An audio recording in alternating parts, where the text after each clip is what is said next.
அனைவருக்குமே வணக்கம். சற்று முன் கிடைத்திருக்கக்கூடிய ஒரு மிக மிக முக்கியமான செய்தி ஒன்று வெளியாகி உள்ளது. சற்று முன் பாலியல் விவகாரத்தில் 50 வீடியோக்கள் லீக். சிக்கிய திமுக சேர்ந்த அமைச்சர் 7 ஆண்டு சிறை தண்டனை. இது மாதிரி செய்திகள் வெளியே இருக்கு.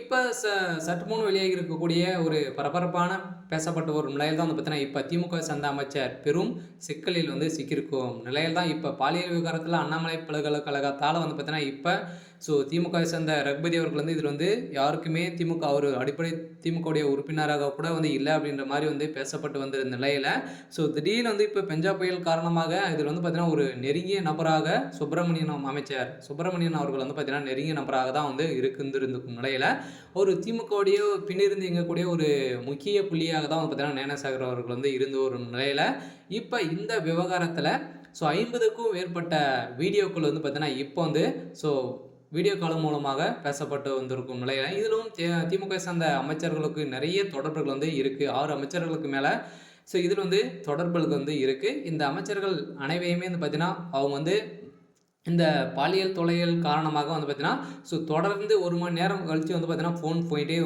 இருக்கும். இதன் அடிப்படையில் அங்கு நடக்கக்கூடிய அந்த பாலியல் தொல்லை காரணமாக பார்த்தீங்கன்னா வீடியோ காலம் மூலமாக பேசப்பட்டு வந்திருந்த நிலையில் இப்போ அந்த வீடியோக்கள் அனைத்துமே 50க்கும் மேற்பட்ட வீடியோக்கள் சிக்கிய சம்பவத்தினால இப்போ திமுக அமைச்சர் சுப்பிரமணியம் அவர்கள் வசமாக சிக்கிய நிலையில் தான் இப்போ அவருக்கு சிறை தண்டனை 7 ஆண்டு சிறை தண்டனை வழங்கணும் அப்படின்ற மாதிரி தான் இப்போ மகளிர் ஆணையம் பார்த்தீங்கன்னா களத்தில் இறங்கி திமுகவே ஒட்டுமொத்தமாக ஆட்டி படைக்கக்கூடிய சிலருக்கு இப்போ சம்பவம் நடந்திருக்கு. இதனால் அண்ணாமலை பல்கலைக்கழகத்தில் அந்த அனைத்து விதமான வேலைகளுக்கும் பார்த்தீங்கன்னா திமுக உறுதுணையாக இருக்குது அப்படின்ற மாதிரி தான் இப்போ பேசப்பட்டு வந்திருக்கும் நிலையில் பார்த்தீங்கன்னா இதனால் முதல்வர் ஸ்டாலின் அவர்களுக்கும் பார்த்தீங்கன்னா அவர் என்ன செய்ய போகிறாரு அப்படின்றத ஒரு கேள்விக்குறியாக இருந்தாலும் கனிமொழியும் ஒரு தரப்போகும் ஒரு பேரதிர்ச்சியாக தான் முதல்வர் ஸ்டாலின் அவர்களுடைய தலையில் ஒரு மிகப்பெரிய இடியாக தான் இழக்க போகுது.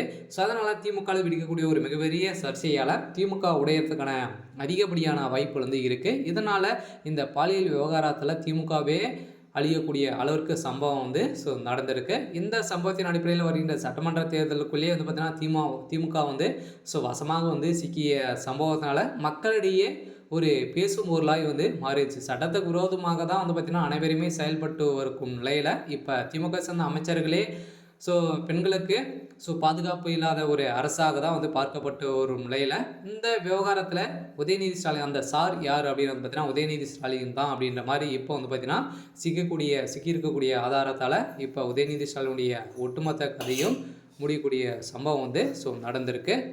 இதனால் இதில் சிக்கிய அமைச்சர் சுப்பிரமணியன் அவர்களுக்கு பார்த்தீங்கன்னா 7 ஆண்டு சிறை தண்டனையும் அதை கூட பார்த்தீங்கன்னா இந்த விவகாரத்தில் சிக்கிய ஞானசாகரன் அவர்களுக்கு பார்த்தீங்கன்னா ஆயுள் தண்டனை கொடுக்க போகிறதாக ஒரு பரபரப்பான செய்தி வெளியாயிருக்கு. சரி, ஓகே. இன்னைக்கான அப்டேட் இதுதான். மறக்காமல் நம்மளுடைய சேனலை சப்ஸ்கிரைப் பண்ணிக்கோங்க. தேங்க்யூ.